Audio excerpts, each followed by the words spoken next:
সম্মানিত সুধী, আমি আপনাদেরকে আজকে দেখিয়ে দেব কিভাবে সঠিকভাবে টিএনসি বাংলাদেশ কোম্পানি লিমিটেডের ব্যাংক ফর্ম পূরণ করা যায়। প্রথমে কোম্পানির কাছ থেকে এরকম একটি খালি ব্যাংক ফর্ম আমরা চেয়ে নিব। তারপর ফর্মটিকে আমরা সঠিকভাবে পূরণ করে কোম্পানিতে জমা দিব। পরিষ্কারভাবে দেখানোর জন্য আমি এই ফর্মটি আপনাদের জুম করে বড় করে নিলাম। দেখুন, এখানে প্রথম দিকে লেখা আছে উইথ ডিউ রিসপেক্ট। দেখতে পাচ্ছেন এখানে সঠিকভাবে লেখা আছে উইথ ডিউ রিসপেক্ট। তারপরে আপনি আই অ্যাম, এখানে আপনার একটি নাম লিখতে হবে, অর্থাৎ কোম্পানিতে যে নামে আপনি পরিচিত, আপনার ডিস্ট্রিবিউটর আইডি কার্ডে যে নামটি লেখা আছে সেই নামটি আপনাকে লিখতে হবে। ধরুন আপনার নাম এমডি আব্দুর রহমান, কিন্তু আপনার ডিস্ট্রিবিউটর আইডি কার্ডে আপনার রহমান নামটি লেখা আছে, সেক্ষেত্রে আপনাকে এখানে রহমান নামটি লিখতে হবে। আমি আপনার রহমান নামটি লিখে দিলাম।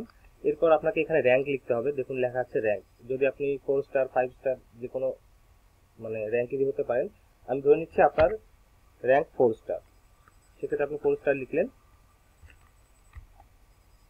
এরপর এখানে আপনাকে আইডি নাম্বারটা লিখতে হবে, অর্থাৎ আপনার ডিস্ট্রিবিউটর আইডি কার্ডে যে আইডি নাম্বারটি আছে সেই আইডি নাম্বারটি লিখতে হবে।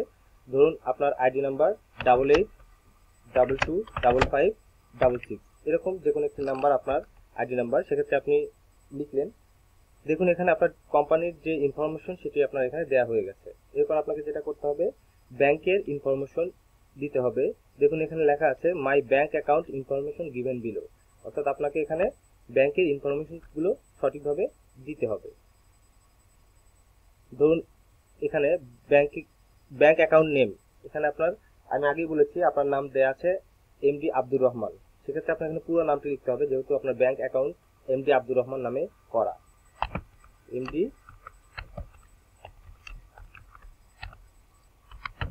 আব্দুর রহমান, আমি আপনার এমডি আব্দুর রহমান নামটি লিখে দিলাম। এরপর আপনাকে এখানে ব্যাংক অ্যাকাউন্ট নম্বর, এখানে আপনাকে ব্যাংক অ্যাকাউন্ট নাম্বারটি লিখতে হবে। ধরুন আপনার ব্যাংক অ্যাকাউন্ট নাম্বার এরকম হতে পারে 114.101.1234556 এরকম হতে পারে, অথবা অন্য যে কোনো ব্যাংক হতে পারে। ধরুন আপনার সিটি ব্যাংক, ইসলামী ব্যাংক, শাহজালাল ইসলামী ব্যাংক, ডাচ বাংলা ব্যাংক, যে কোনো ব্যাংকই হতে পারে।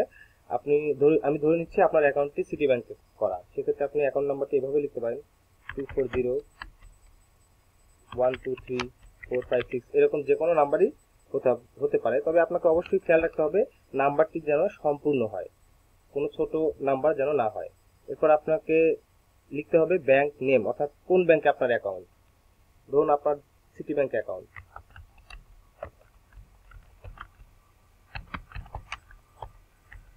আপনি সিটি ব্যাংকে লিখে দিলেন। এরপর আপনাকে যেটা করতে হবে ব্রাঞ্চ নেম লিখতে হবে, অর্থাৎ শাখার নাম্বার, কোন শাখাতে আপনার অ্যাকাউন্ট খোলা সেই শাখার নামটি আপনাকে লিখতে হবে। ধরুন আপনার ব্যাংকটি বা আপনার অ্যাকাউন্টটি গুলশান শাখায় খোলা, সেক্ষেত্রে আমি এখানে গুলশান লিখতে পারি,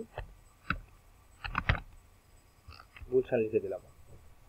আপনার ফর্মটি পূরণের কাজ মোটামুটি শেষ। দেখুন এখানে লেখা আছে সাইন, অর্থাৎ এখানে এই জায়গায় আপনাকে সাইন করতে হবে, আপনার সিগনেচারটা দিতে হবে, যেহেতু আপনি নিজেই আবেদন করছেন সেহেতু সাইনটি আপনাকে নিজেকেই দিতে হবে। এখানে আপনার নাম লিখবেন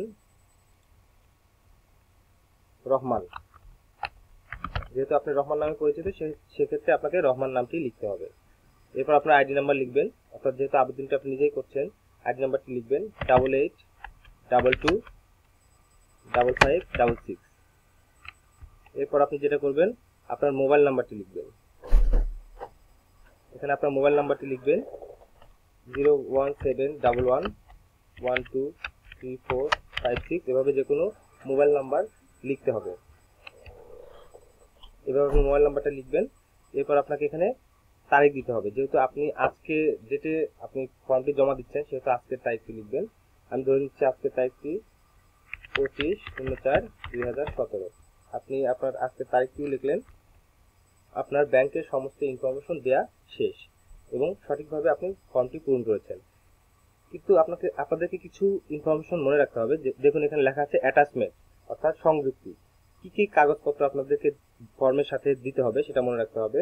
ফর্মের সাথে প্রথমে ফর্মটি উপরে রেখে এই কাগজগুলো ধাপে ধাপে লাগিয়ে পিন আপ করে ফর্ম জমা দিবেন। 1 নম্বরে লেখা আছে চেক পেজ ফটোকপি, অর্থাৎ চেকের একটি ভিতরের পাতার ডিজিটাল ফটোকপি অবশ্যই আপনাকে দিতে হবে, যেখানে আপনার পূর্ণাঙ্গ নাম, পূর্ণাঙ্গ অ্যাকাউন্ট নাম্বার এবং বিশেষত রাউটিং নাম্বার লেখা থাকবে। 2 নম্বরে দিবেন হলো আপনি লেটেস্ট ব্যাংক ডিপোজিট স্লিপ, মানে অর্থাৎ আপনার 3 মাসের মধ্যে টাকা জমা দিয়েছেন এরকম একটি ডিপোজিট স্লিপ অর্থাৎ জমা বইয়ের একটি ফটোকপি আপনি দিবেন। 3 নম্বরে দেখুন লেখা আছে ন্যাশনাল আইডি কার্ড ফটোকপি, অর্থাৎ জাতীয় পরিচয়পত্রের ফটোকপি জমা দিবেন। আর যদি সেটা না থাকে সেক্ষেত্রে আপনি জন্ম নিবন্ধনের কপিও জমা দিতে পারেন। 4 নম্বর দেখুন লেখা আছে ডিস্ট্রিবিউটার আইডি কার্ড ফটোকপি, অর্থাৎ আপনাদের যে ডিস্ট্রিবিউটার আইডি কার্ড আছে সেটার ফটোকপি অবশ্যই জমা দিবেন। আর যদি সেটা না থাকে তাহলে জয়েনিং ফর্মের ফটোকপিও আপনি দিতে পারেন। তো সুতরাং শুধু আজকে এই পর্যন্তই। পরবর্তীতে আপনাদের সাথে দেখা হবে, আবারও কথা হবে। ভালো থাকবেন সবাই।